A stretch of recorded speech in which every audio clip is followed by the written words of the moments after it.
sing His mercy and His grace. In the mansions bright and blessed, He'll prepare for us a place. When we all get to heaven, what a day of rejoicing that will be. When we all see Jesus, we'll sing and shout to victory. Let us then be true and faithful, trusting, serving every day. Just one glimpse of Him in glory will the toils of life repay. When we all get to heaven, what a day of rejoicing that will be. When we all see Jesus, we'll sing and shout to victory.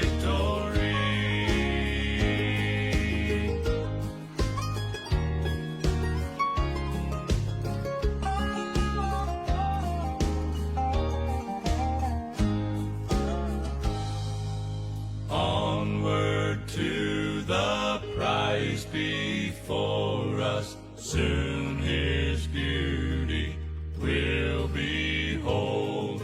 Soon the pearly gates will open, we shall tread the streets of gold.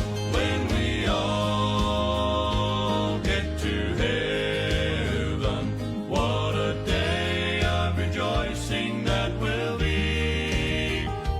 When we all see Jesus, we'll sing and shout to victory. When we all see Jesus, we'll sing and shout to victory.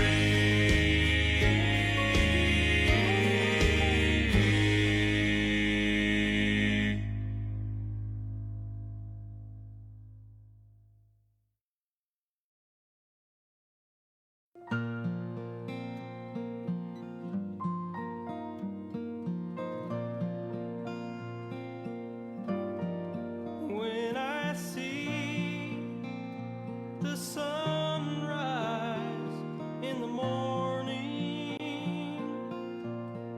when I feel the wind blow across my face,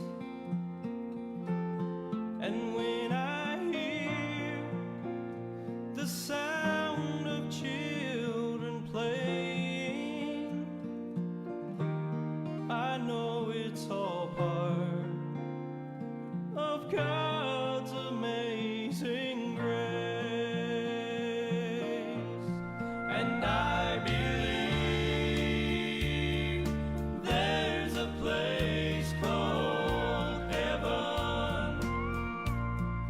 I believe in a place called Calvary.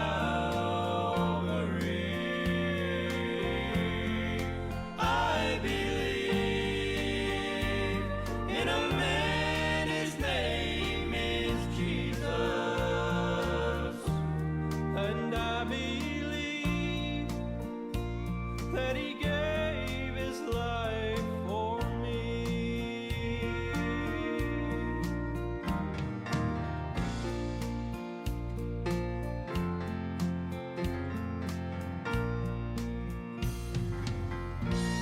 Oh, I was there the day my mama went to heaven. I held her hand as she closed her eyes to sleep, and I felt the power of 10,000 angels take her soul away, to be crowned at Jesus' feet.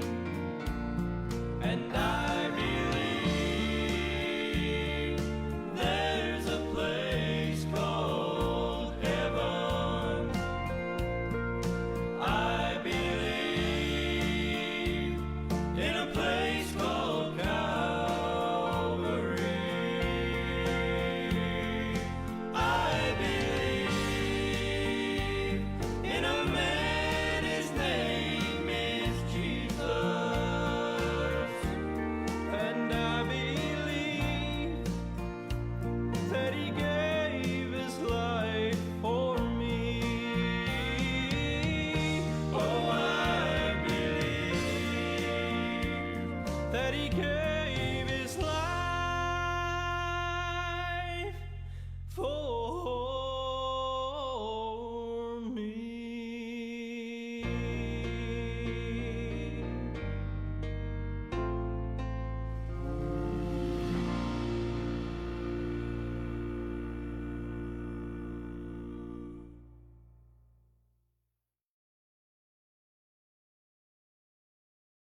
Blessed morning to each everyone, and praise God for another opportunity that we have here in Human Every Morning, developing a strong faith to God. Salamat sa Panginoon na tayo po ay binigyan ng kalakasan ng Panginoon at binigyan ng bagong umaga ng Panginoon.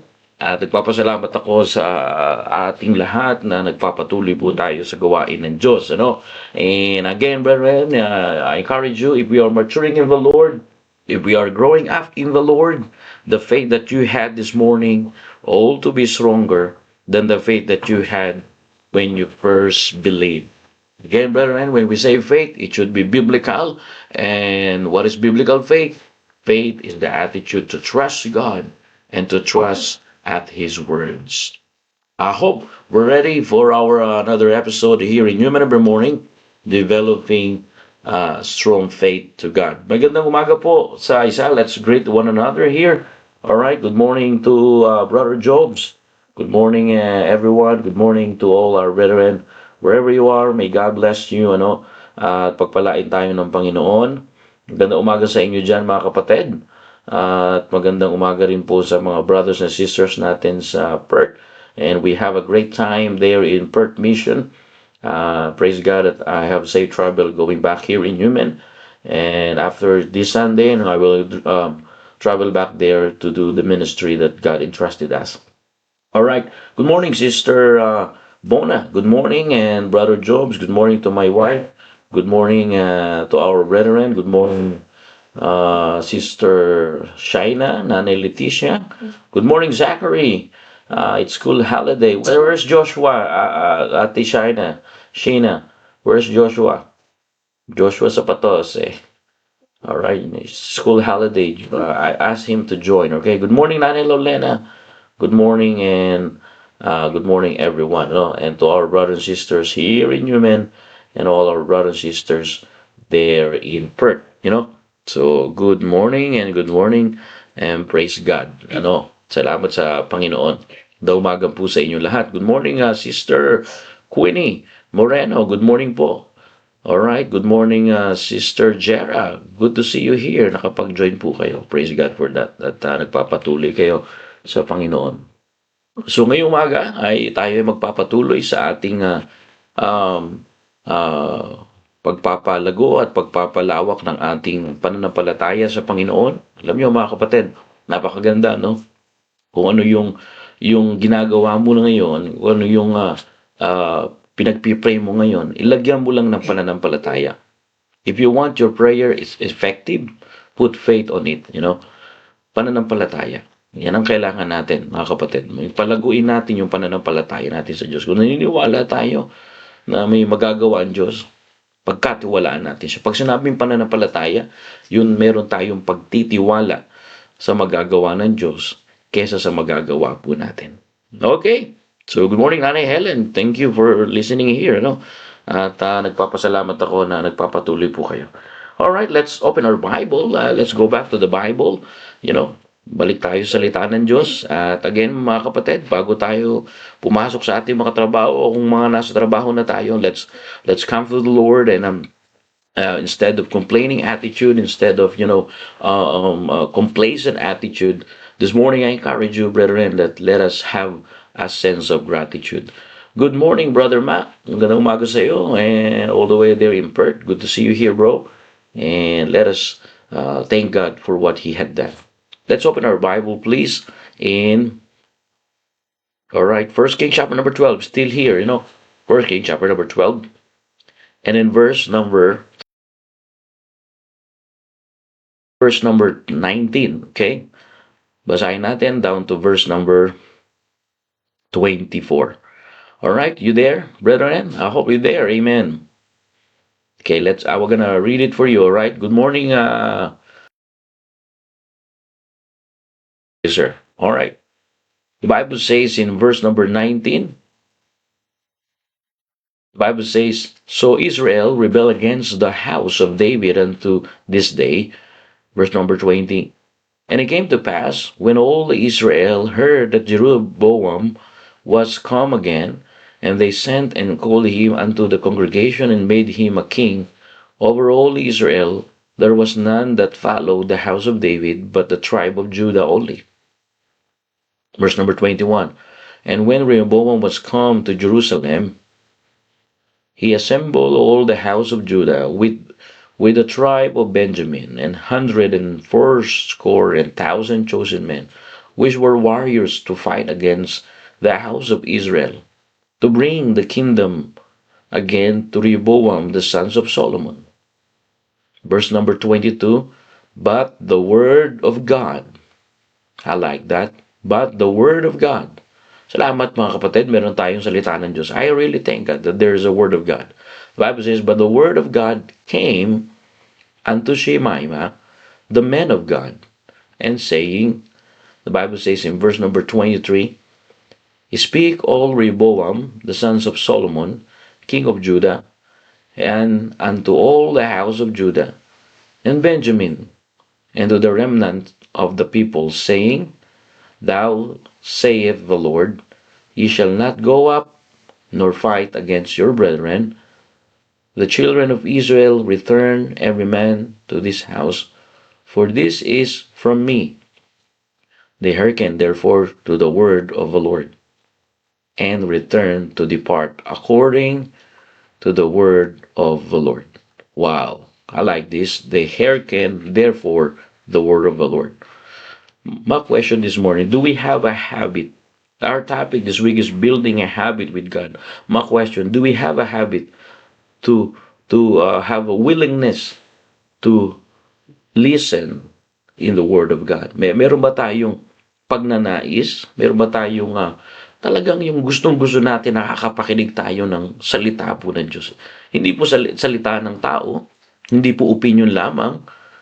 Maganda makakarinig din tayo ng magagandang salita ng tao, pero wala nang tatalo sa salita po ng Diyos. Nareno po ba kayo? Kaya ngayong umaga, I wanna share to you what happened here. When you learn to But let us pray first, brethren. All right, let's pray. Heavenly Father, thank you, Lord, for this morning. Thank you for woke up us this morning. Thank you for your grace. Thank you for your mercy and new faithfulness in our life. Father, thank you for your protections. Thank you for your provisions to each everyone. And thank you, O God, for your preservation of our lives. Please speak to your people this morning as I pass your information to your people. Because without you, O God, we are just good for nothing. We promise, Lord, we will bring back the glory for thou art worthy to receive. Forgive us our sins. This is our prayer in Jesus' name. Amen and amen. All right, good morning, Zachary. Good morning, everyone. Good morning to all of us. All right, good morning, Nanay Amelia. Good morning po. At Sister Ronlet, magandang umaga po sa inyong lahat. I want you to understand that God speak to Rehoboam. Remember what we talk about this one? Because the worst habit of Rehoboam always, fighting instead of humbling and seeking God's words. And the Bible says in verse number 22, but the word of God, all right? But the word of God came Shemaiah, the man of God. See? So what does it mean, brethren? After losing most of the kingdom because of his pride, Rehoboam's first response was not to repent and receive the word of God.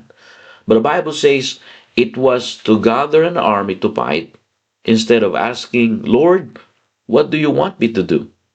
But he prepared for fight. He prepared for war. And brethren, this reveal another dangerous habit in Rehoboam's life. Akalain nyo yan? Pagkatapos po na Rehoboam na magdesisyon at yun na naging dahilan para maghati ang kaharian, ay ang sabi ng Biblia, ang sabi ng salita ng Diyos, ay nagdulot pa ito, mga kapatid, ng panibagong kaugalian ni Rehoboam, na siya na yung naging dahilan kaya nagkahati ang kaharian. At sabi ng Biblia, siya po ay lumaban at lahat ng mga nagrebelde sa kanya, nilabanan niya. Alam niyo ba ang magandang matutunan natin dito? Alam po ba natin na marami ding mga mananampalataya ang nilalabanan ang bunga ng kasalanan, ngunit hindi ang ugat ng kasalanan. Nagkakamali tayo. Ang pinaka-the best na gagawin ng isang Kristiyano po, mga kapatid, ay yung araw-araw humingi tayo ng tawad sa Diyos. At pagkatapos nating humingi ng tawad sa Diyos, magkaroon po tayo ng panibagong magagawa para sa kalooban po ng Diyos. Mga kapatid, huwag po nating sisihin ng iba, kundi matuto po tayo, mga mananampalataya, na siyatin natin, siya sa atin, muna natin ang ating puso. Alam niyo po ba, ang pinakamalaking laban ay kadalasan laban sa ating sarili. Ano? Yan yung pinauna nating kalaban, yung ating sarili. Pero salamat meron tayong salita ng Diyos. Ano? Yung po salita ng Diyos nagtuturo, naggagabay po sa atin kung saan po tayo dadalhin. Kasi po yung salita po ng Diyos, hindi po yung accidenting nangyayari. Yan po talaga ay kalooban ng Diyos na mapakinggan mo ang salita ng Diyos. Pagsisisi, ang sinasabi ng Biblia, hindi po paglaban. Pero yung ginawa po ni Rehoboam, dahil sa kanyang maling desisyon na hati ang kingdom, meron po siyang ugali at kaugalian na instead tanggapin ang salita ng Diyos, hindi po nila tinanggap ang salita ng Diyos. Brethren, sometimes, we have the habit of fighting instead of repenting. Brethren, don't blame others before examining your own heart. Let us ask the Lord. Let us ask repentance. Because, like what we talked about last 2 weeks ago or last week, repentance solves problems that arguments never can. Alam niyo po ba, yung marunong ka magpakumbaba, yung marunong ka magsisi, kahit yung iba hindi na marunong magpakumbaba, kahit yung iba hindi na nagsisisi, pero ikaw marunong ka magsisi. Alam niyo po ba, yung pagsisisi po ay kayang gawin ang hindi kayang gawin ng pagkatalo-talo o pakikipagtalo. Kaya merong pakikipagtalo sa pamilya, merong nagkakaproblema sa relasyon. Kasi po, hindi po natututunan ng bawat isa yung salita ng Diyos na kaysa tayo magtalo-talo, dapat parehas po tayo magsisi. Kasi po yung pagsisisi po ay kayang gawin ang hindi kayang gawin po ng pakikipagtalo. Narito po ba kayo? Amen. Are you there? Amen. Repentance solves problems that arguments never can. Do you believe that, church? Amen. That's why before asking God to change others, I encourage you, ask God to change you first. Before I said, all right, this person need to be changed. By the way, I'm just teaching, wag tayo manghuhusga. Don't judge people. Don't judge people that person never be changed. Pagka nakakarinig ako niyan, mga kapatid, ang una kong binabalikan, yung salita ng Diyos. Bakit sasabihin natin na hindi na kayang baguhin ng Diyos yung tao na yan? Wag natin, wala tayong karapatang magsabi niyan, mga kapatid, na hindi kayang baguhin na, hindi na magbabago yung tao na yan. Wag niyo pong sanayin na masasabi niyo yan. Kasi po, yan po ay panghuhusga, na tayo po ay walang karapatan manghusga. Kung halimbawa wala na siyang pagbabago, hayaan natin ang Diyos ang gumawa ng paraan para baguhin siya. Hayaan natin ang Diyos ang gumawa ng paraan at humatol sa Kanya kung hindi talaga siya nagsisi. Kapatid, napakapangit sa isang Kristiyano, nakakarinig tayo, personally ako, nakakarinig ako sa membro na wala nang pagbabago yan. Mga kapatid, sino tayo para magsabi wala nang pagbabago ang isang tao? Mga kapatid, tandaan natin, pare-pares tayo nagkakamali, pare-pares tayo makasalanan. Kung marunong lang ang tao magsisi, may pagbabago. Yun ang katotohanan. Kaya nga, tandaan po natin, I want you to understand, again and again, repentance solves problems that arguments never can. Instead of Rehoboam learn to receive the word of God and learn to repent, what happened here, church? Rehoboam, instead of asking God, instead, Lord, change me. Lord, help me. Before asking God to change others, let us ask God to change you first. Amen? Bago natin hilingin sa Diyos na, Panginoon, baguhin mo nga itong taong ito. Baguhin mo nga itong asawa kong ito. Baguhin mo nga itong aking anak. Baguhin mo itong aking kapitbahay. Baguhin mo nga itong aking katrabaho. Mga kapatid, bago natin hilingin sa Diyos na baguhin ang iba, hilingin po muna natin baguhin ng Diyos yung ating sarili.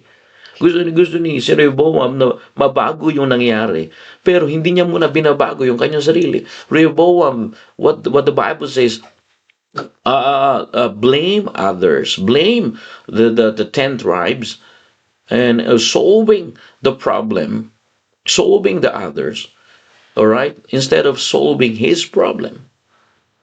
Brethren, before asking God to change others, my question this morning, do you ask God to change you? Either amen?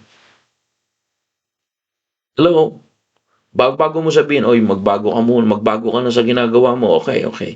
O sige, maganda yung pinaalalahanan mo ko. Pero dapat tayo po mismo, mga kapatid, nagbabago na rin. Mga kapatid, makakapagbago lang tayo. If you want to change your mind, because before asking God to change others, ask Him to change you. And the answer of God is in verse number 22. The Word of God came. Wow, I like this, brethren. The Word of God came unto Shemaiah, the man of God. You see? But what does it mean, brethren? The Word of God came, and this is what we really need, Zachary, right? This is what you really need. The Word of God can change you, because the Word of God never changed, but the Word of God can change us. Amen?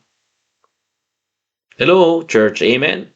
Alright, before asking God to change others, let me tell you this morning, let the Word of God change us first. Amen? Nareno po ba kayo? Amen?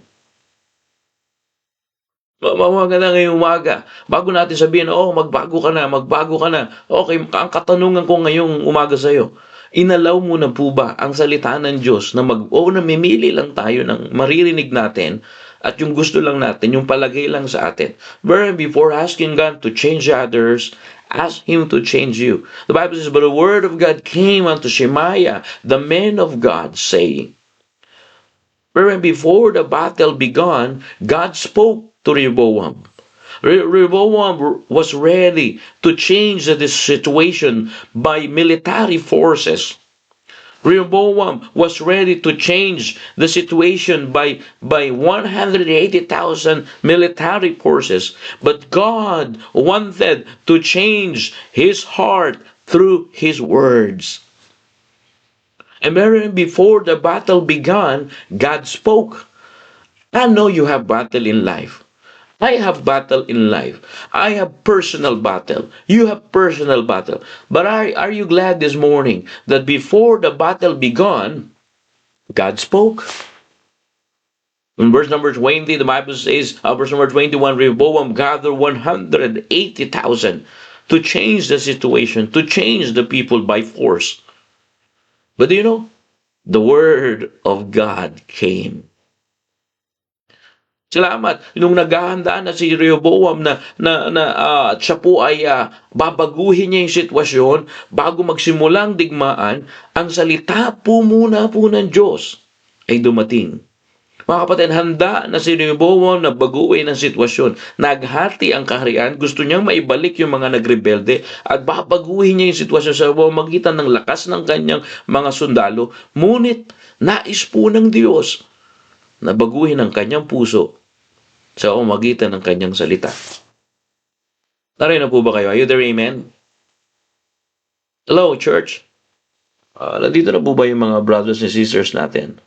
Good morning, Sister Gretchen, and good morning, Brother Samuel. Good morning, Nanay Sani, Sister Sani, Sister Girly, Malazap, Lasa. Good morning po. Sister Ronald, good morning, no? At ganun din kay Nanay Leticia. Good morning. Right here the text. The word of God came. Rehoboam was ready to change the situation by force, but God wanted to change his heart through the word of God. And brethren, what is the truth here?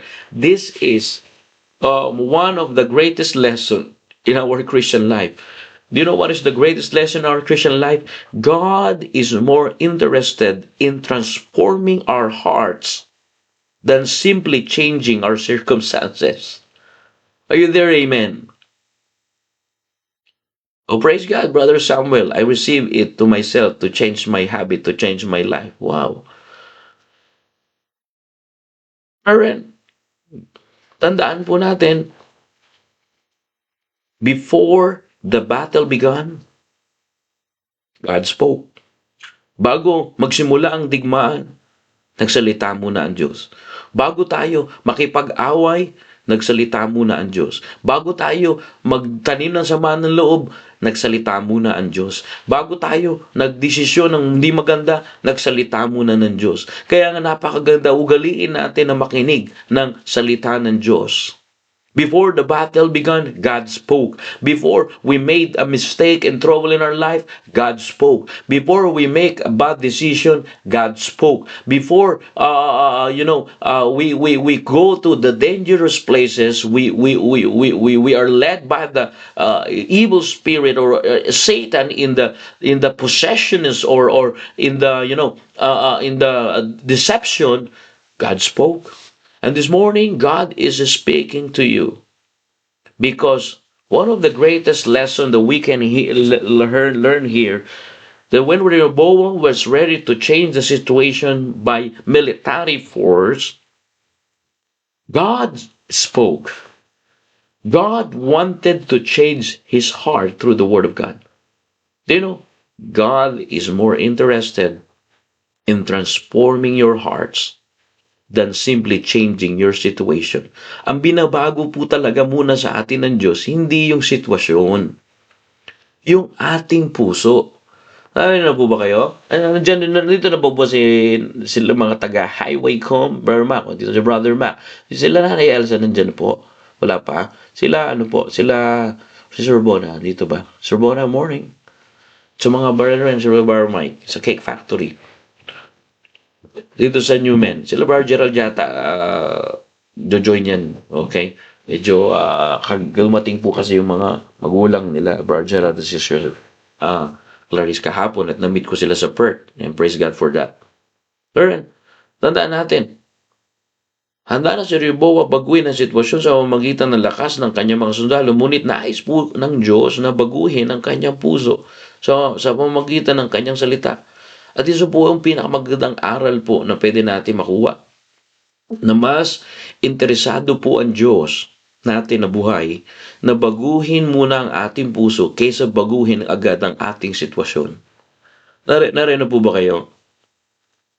Gusto natin, Lord, paano po mababago itong sitwasyon ko? Ganito na lamang ba lagi ang sitwasyon ko? Paano na lang, ganito na lang lagi ang sitwasyon ko? Paulit-ulit ang problema ko. Ganito na lang, maya-maya, okay na. Maya-maya, bumabalik na naman ako sa sitwasyon kong ganito. Alam niyo po ba, mga kapatid? Huwag kang mag-alala. Ang salita ng Diyos ay narito. God spoke. Before the battle began, God spoke through the men of God. God used the men of God to tell you the truth this morning that God is more interested in transforming your hearts than simply changing our situations.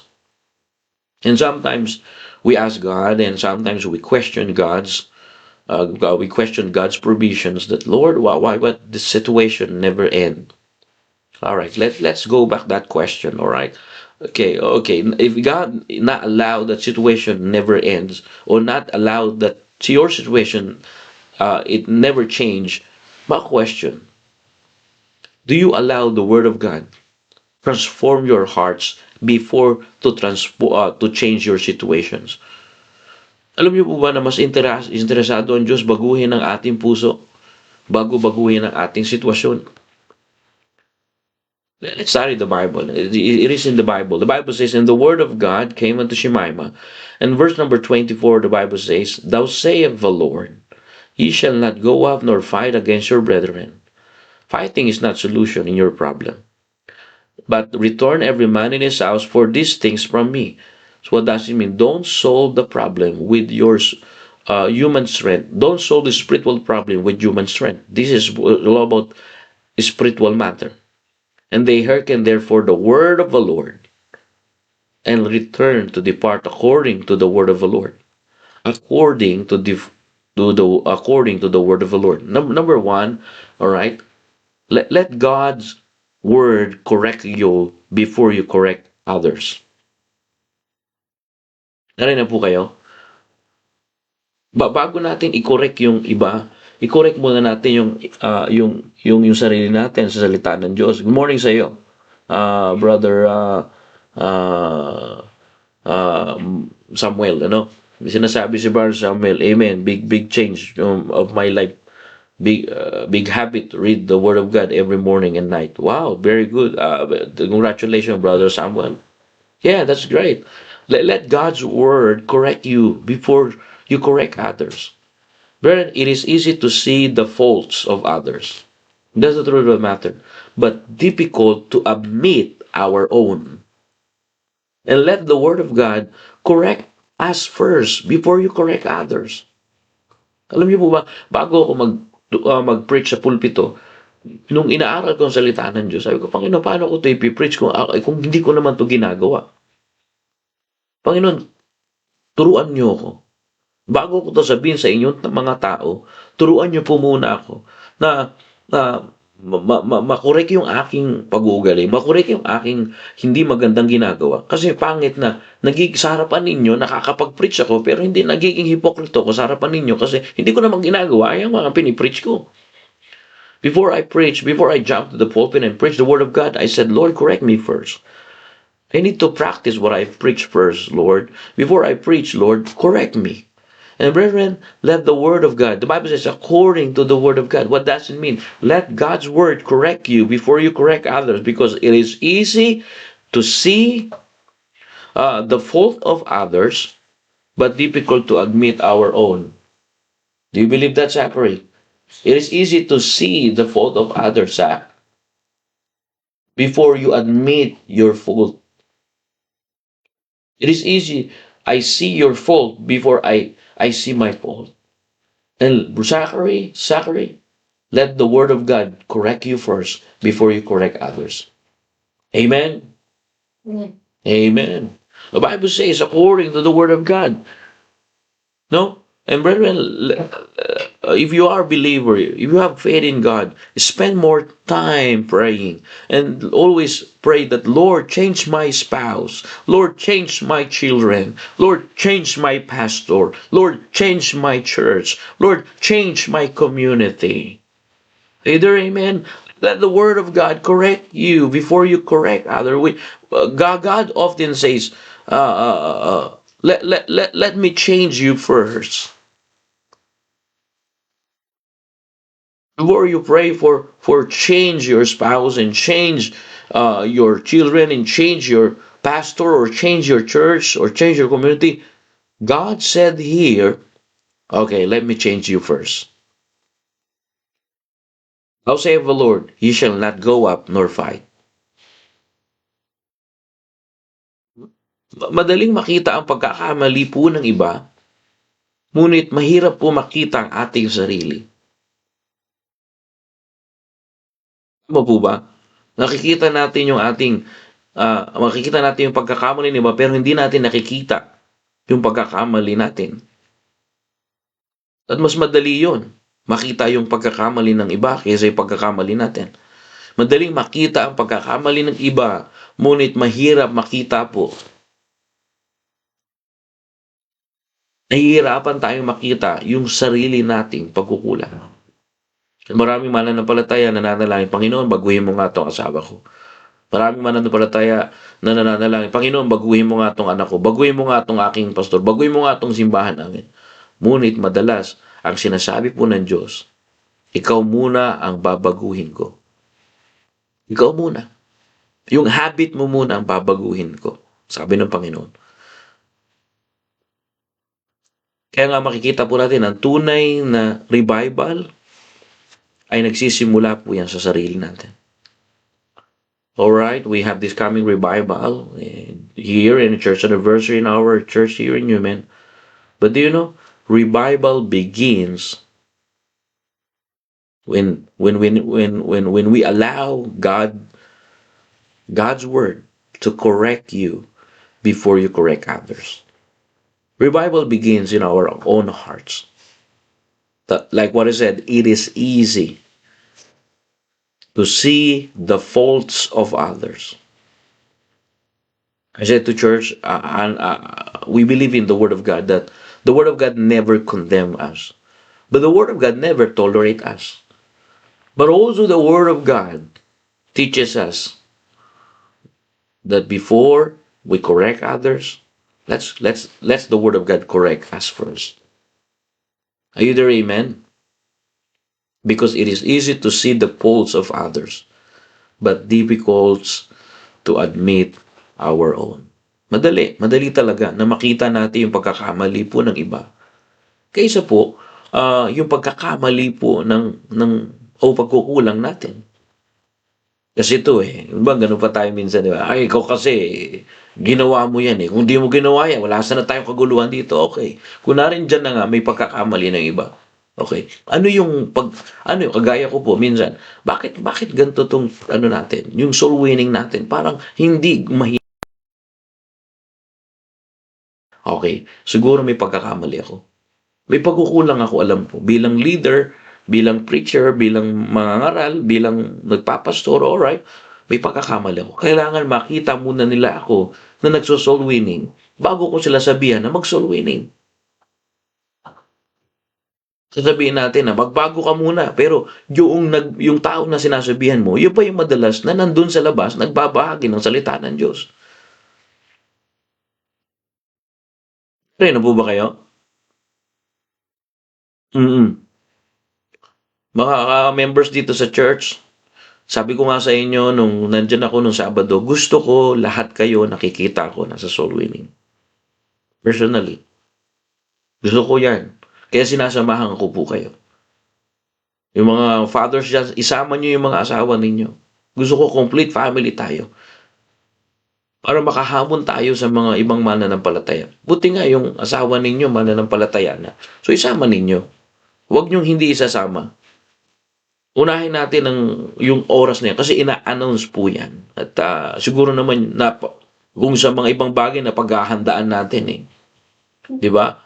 Pero pagkadating ng Sabado, magso-soul winning tayo, dapat nandun kayo. Alright? Chine-check ko yan. Hindi tayo rito mga kapatid, entertainment. Hindi ko kayo kailangan i-entertain para ganahan kayo sa salita ng Diyos. Gawin nyo yan para sa Panginoon. Ngayon, kung meron tayong hindi maunawaan, itanong nyo lamang. Sa akin nyo na itanong. Dahil ako na nga po yung nagpapastoro sa inyo eh. Wala na kayo bang pagtatanungan? Diretso sa akin. At pagka nalaman natin kung ano dahilan, kung bakit, tayo ay magtulungan dito. Alright? So, God often say, let me change you first. Because sometimes, as a believer, we spend more time praying, Lord, change my spouse, like what I said. Lord, change my children. Lord, change my pastor. Lord, change my church. But God often says to Rehoboam, let me change you first. So what does it mean? Let God's word correct you before you correct others. Amen?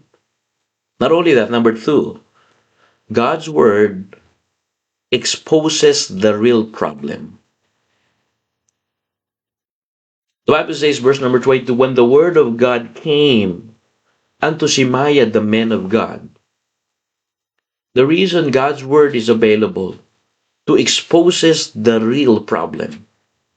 And like what we said last week, yung kagaya ng aking sinasabi last week, Rehoboam have a habit of solving spiritual problems with his own understanding, with his own strength. That's why the word of God came and God said, this problem, these things is from me. These things is not the physical problem, but these things is a spiritual problem. Don't solve the spiritual problem with human strength. Ang sabi ng Biblia, sabi ng salita ng Diyos, dumating ang salita ng Diyos, at ito pong si Rehoboam, akala na Rehoboam, ang problema ay ang mga tao. Ngunit alam ng Diyos na ang tunay na problema ay ang kanyang puso at ang kanyang spiritual na buhay. Rehoboam thought that the problem was the people that rebel against him. But God's word exposes the real problem. Are you glad, brethren, this morning? The reason the way we share the word of God is exposing the problem. We thought that the preacher, the man of God, attacking you personally. No. Every time the preacher stand up in the pulpit, we expose the problem. Last time I preached about self-centered Christian is very dangerous. If you are self-centered Christian, it is again the dangerous of being self-centered. I preach that not because to attack you, but to expose the problem.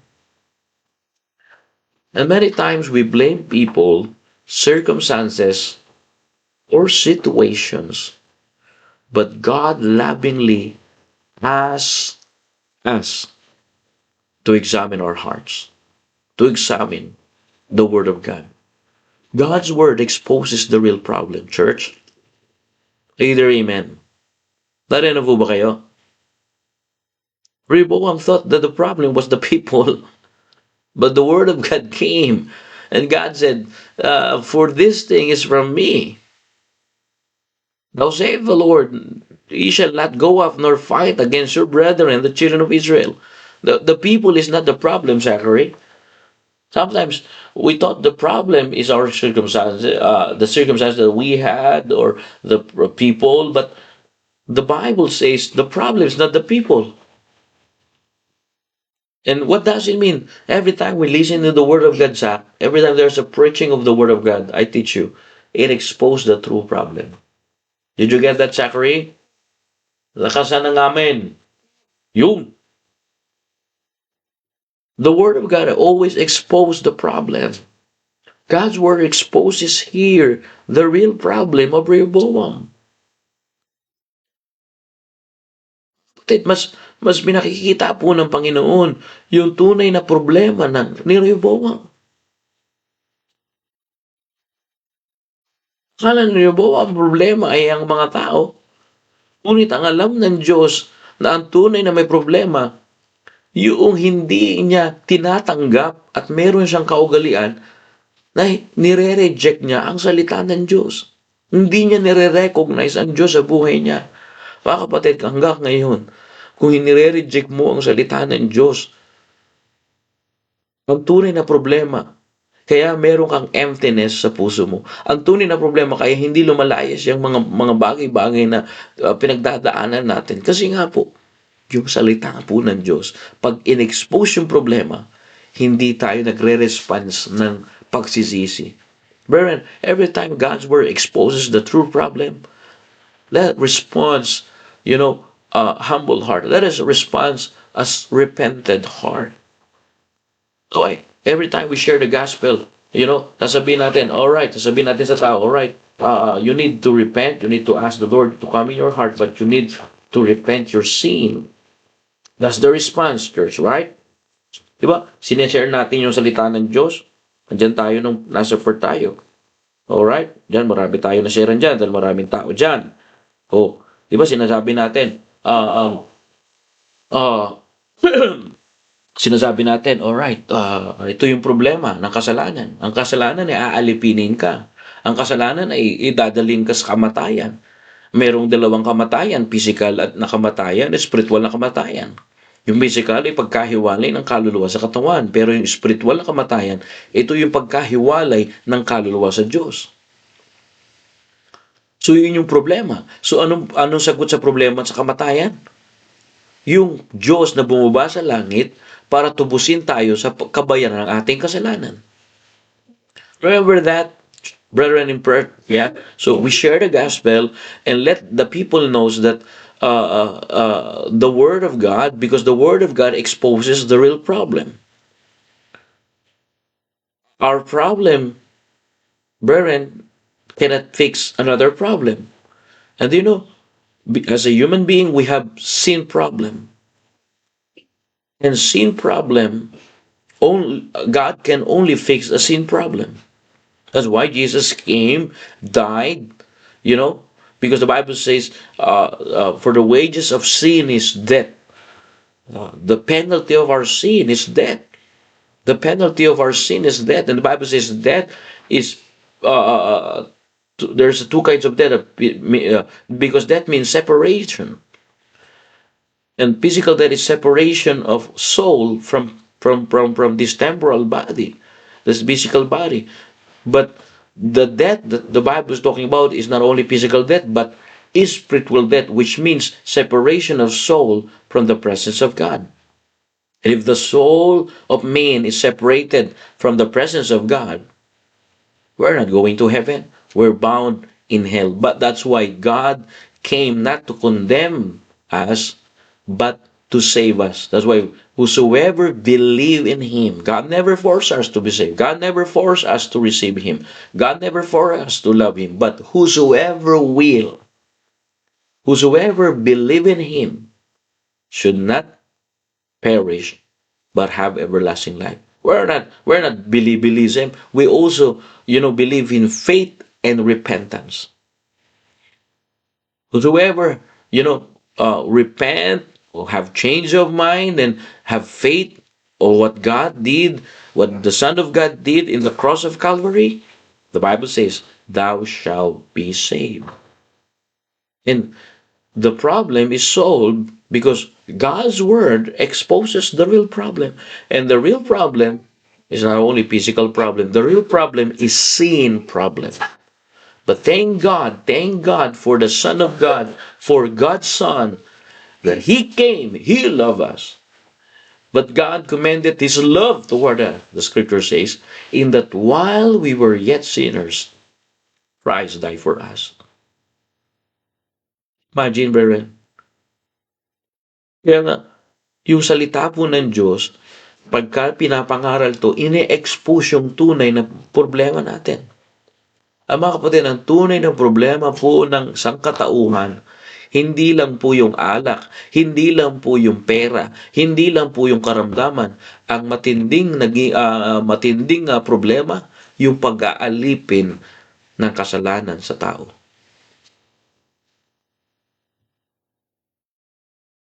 Maraming mga tatay na nalipin ng kasalanan, maraming mga nanay na nalipin ng kasalanan, maraming mga mas marami pa po ang mga young people na inalipin ng kasalanan. Yung kasalanan po ang nangaalipin. So, salamat tayo sa Panginoon nung bumaba ang salita ng Diyos. Alam natin ang Panginoong Hesukristo ang salita. Ang bumaba ang salita ng Diyos, in-expose yung tunay naging problema. At yun po ang magandang balita na malaman ng bawat isa na binayaran na po ng Panginoon yung pagkakaalipin natin sa kasalanan. Dati po tayong alipin ng kasalanan, pero magpapalaya lang po sa atin yung Diyos na dinala niya ang kanyang salita at nag-expose ng ating problema na yung kasalanan, ang kabayaran po niyan ay kamatayan.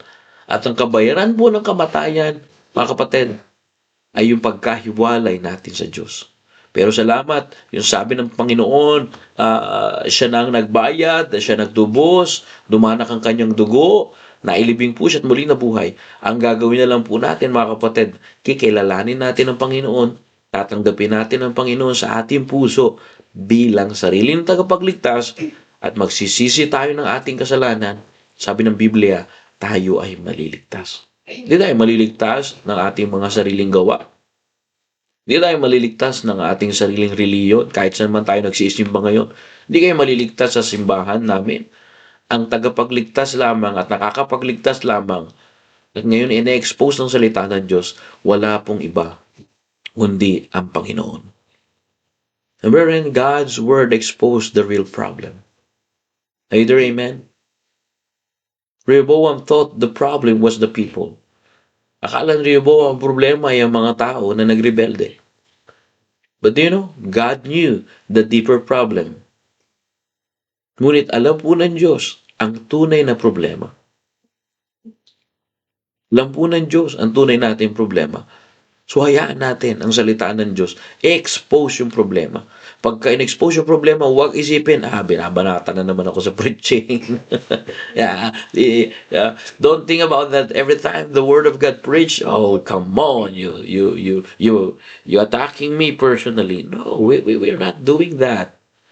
Every time we preach, we make sure that the Word of God exposes the real problem because God knew the deeper problem. Brethren, every Word of God is the answer of every problem. Every Word of God is the answer of every circumstances. Every Word of God is the answer of every struggles. Because God knew the deeper problem. God knew the deeper problem of Rehoboam. Rehoboam thought that the problem was the people. But God knew the deeper problem was his heart. And God lovingly asked us this morning to examine ourselves first. Madalas nating sisihin ng ibang tao, di po ba? O yung mga sitwasyon, o yung mga problema natin. Pero ngayong umaga, saliksikin natin.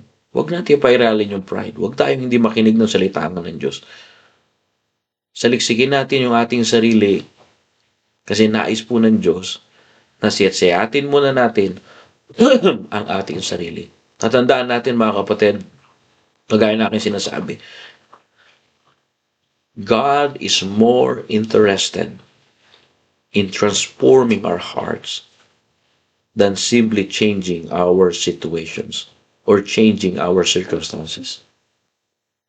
Lord, why I experience these circumstances and problems?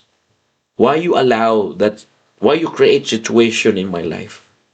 Because, God is more interested transforming your heart in that situations than simply changing your situations. Diba? Mas interesado po ang Diyos na baguhin po ating pag-uugali, ang ating habit, ang ating puso, kaysa baguhin niya agad ang ating sitwasyon.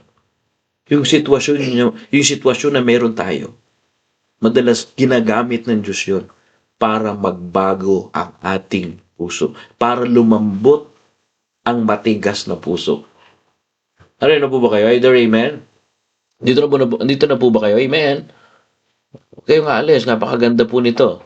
Ano? Ang ganda po yung ating pinag-uusapan. Hello? Parang wala na po yata ang kausap dito. So, let God's word correct you before you correct others. Because like what I said, it is easy to see the faults of others, but difficult to admit our own. Sometimes we spend more time praying, Lord, change my spouse. Sometimes we spend more time praying for others and praying for change of others. But God often says to Rehoboam, thou saith the Lord, ye shall not go up, Rehoboam, nor fight against your brethren, the children of Israel. Return, man, every man to his house, for these things is from me. So let God's word correct you first, before you correct others. God correct first Rehoboam.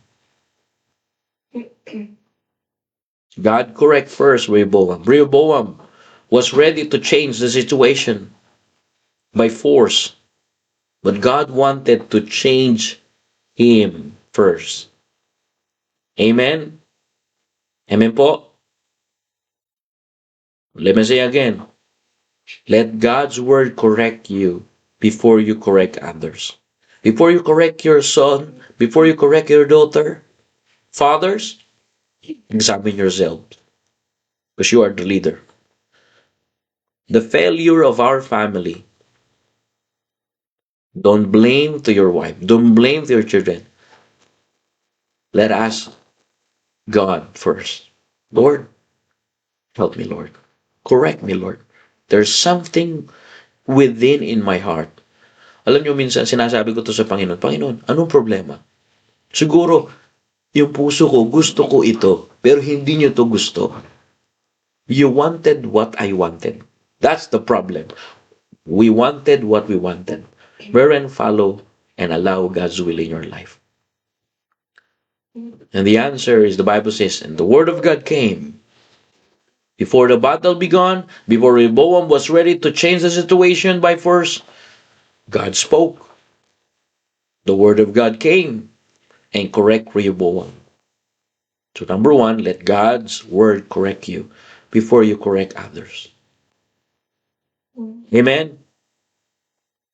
Hello, church. Amen? Madali makakita ng pagkakamali ng iba. Ngunit mahirap po talaga makita ang sarili nating pagkukulang. Ano ang pagkukulang ko, Panginoon? Pahintulutan ko po ang salita ninyo.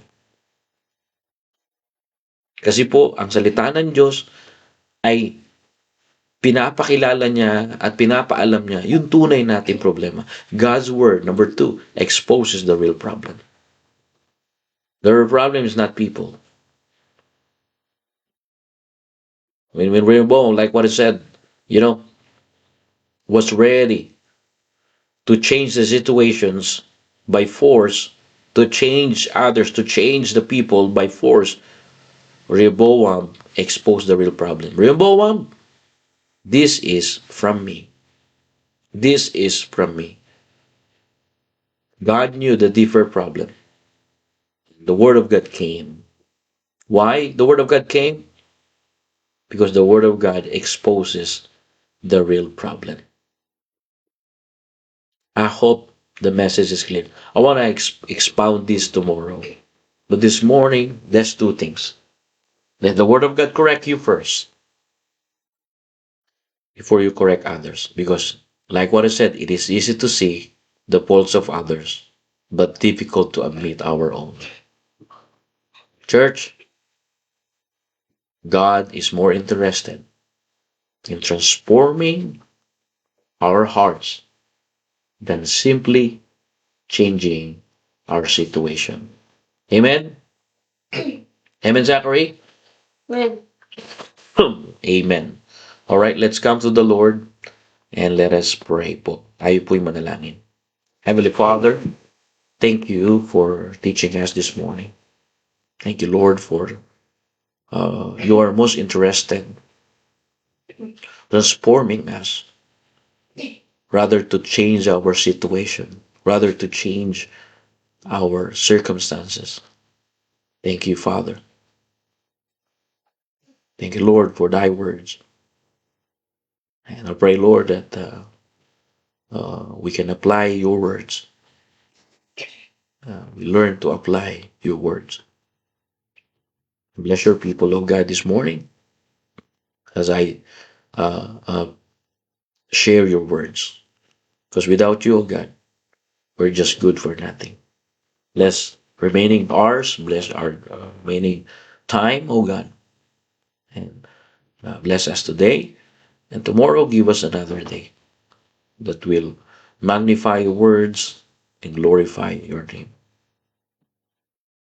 Rehoboam was ready to change the situation by force. Change the situation and change the circumstances by force. But your word came to Rehoboam. It means you are more interested in transforming Rehoboam's heart than simply changing the situation. Thank you for the truth that you're always speaking to us. The word of God came unto Shemaiah, the man of God. Thank you. Because it is easy to see the faults of others, but difficult to admit our own. Bless your people, Lord. Revive us. Because revival begins in our own hearts. Thank you for teaching us. And it seems that you see in our heart, Lord, that this pleases you. Forgive us. This is our prayer. In Jesus' name. Amen and amen. All right, say thank you, Zachary. Amen. Salamat sa Panginoon at salamat sa inyo po dyan. And thank God that we are blessed this morning. Amen. Salamat sa Panginoon. All the glory belongs to God. Purihin ang Panginoon at talangin ko na tayo po ay makapagpatuloy sa gawain ng Panginoon. All right, magandang umaga muli sa mga kapatiran dyan. Salamat din po sa inyong time. Okay? Pagpalain kayo ng Panginoon. God bless you all and see you tomorrow for another episode here in Human Every Morning, Developing a Strong Faith to God. Tuloy-tuloy lamang po at patunayan natin na ang Diyos ay buhay at ang salita niya ay buhay sa buhay natin. Okay? So I hope tayo po ay natuto. God bless you all. All the glory belongs to God. Don't be depressed. God will bless you. All right. Thank you. Thank you. Salamat po.